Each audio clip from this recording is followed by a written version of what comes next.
Hey everyone, and welcome to today's Explainer. We're going to be unpacking the totally chaotic, honestly whiplash-inducing reality of a typical July 2026 Universal News feed. If you've ever felt just completely exhausted looking at your phone, well, you are definitely not alone. Today, we're taking actual content, curing it from the Universal News feed to see what this crazy digital diet really reveals about our modern attention spans. All right, let's just dive right in. So, here's the core question we need to ask. What does our newsfeed actually say about us?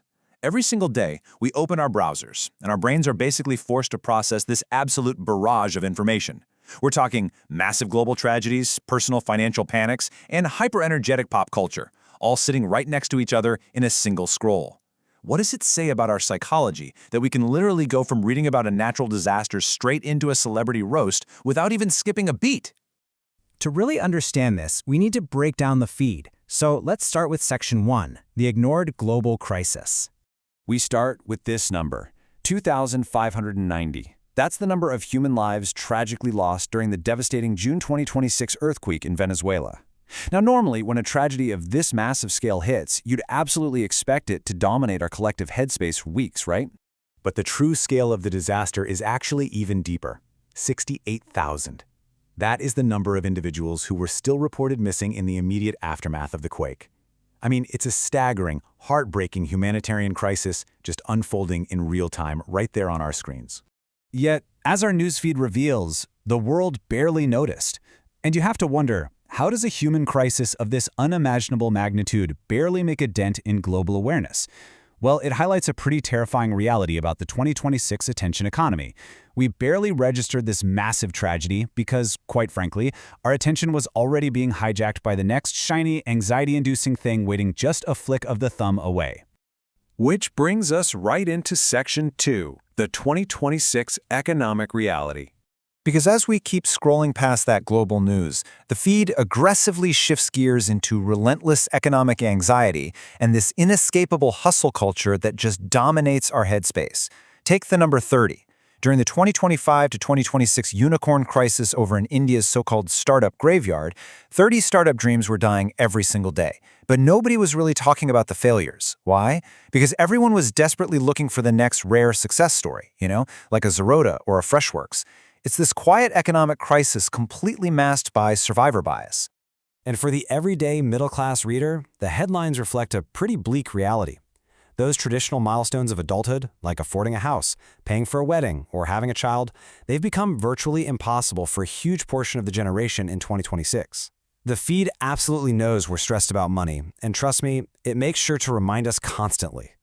But hey, don't worry, because immediately the algorithm tries to sell us a quick escape from that exact same anxiety. Right next to the doom and gloom, we get fed these guides on side hustles. Articles popping up telling us how to monetize websites with Moneteg instead of Google AdSense, or aggressively pushing lists of 10 free AI courses from top companies to urgently boost our skills. It's wild. The feed literally creates the panic and then turns around and hands you a 10-minute read to supposedly fix it.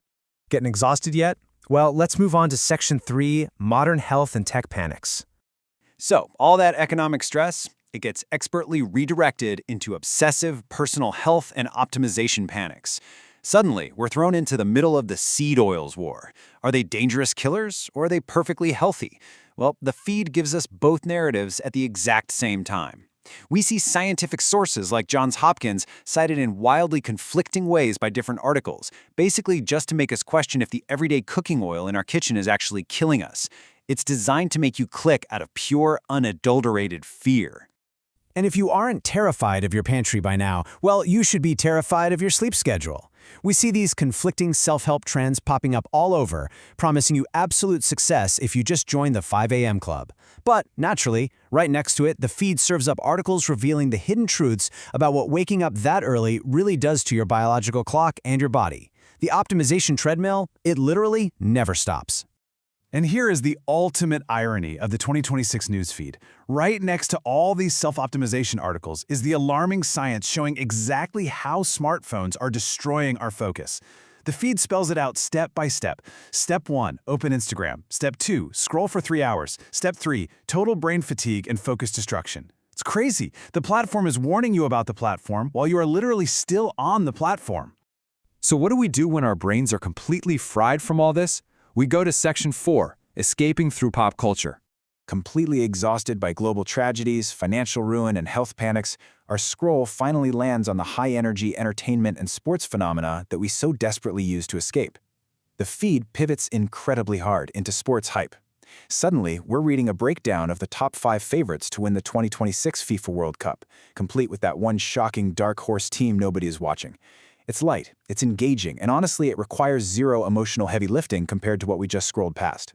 Next up, we are spoon-fed some massive, internet-breaking virality. The feed highlights entertainment phenomena like Parav Jaw's roast video about Concert and the media. This is the kind of content that captured millions of views across India in just a matter of hours. It's the ultimate digital water cooler moment, just giving us something to laugh about and share with our friends. But the entertainment cycle is endless. Our feed seamlessly transitions right into highlighting the top 2026 Bollywood OTT releases. We get these engaging celebrity endorsements, like acclaimed director Zoya Akhtar praising Imtiaz Ali's new release Main Vapas Aunga as a beautiful film. It's a perfectly curated little bubble of cinematic distraction. And this next one captures our deeply globalized culture just perfectly. The feed celebrates a Punjabi boy reaching such massive international heights that the city of Los Angeles officially named a day after Diljit Dosanjh. I mean, it's a feel-good, triumphant story of cultural crossover that gives us that quick hit of digital dopamine we've been craving. Yet, just when you think you're totally safe in the entertainment zone, the feed throws you a total curveball. Tucked right beneath all this pop culture escapism, deep socio-political shifts are still fighting for a piece of our fragmented attention. We see headlines about Sikhs being alarmed as Maharashtra moves to replace the 70-year-old Hazur Sahib Act from 1956. So we've got serious, highly consequential political news sitting quite literally right next to movie reviews and football predictions. It's a lot to process. And that brings us to the end of our scroll. As we wrap up this explainer on the psychological whiplash of our digital diets, I want to leave you with one final thought to chew on. Are you controlling your feed, or is your feed controlling you? The next time you find yourself spending 3 hours scrolling through a universal newsfeed, bouncing from earthquakes to AI courses to Diljit Dosanjh, ask yourself who is really deciding where your attention goes today. Thanks so much for joining me, and I'll catch you on the next explainer.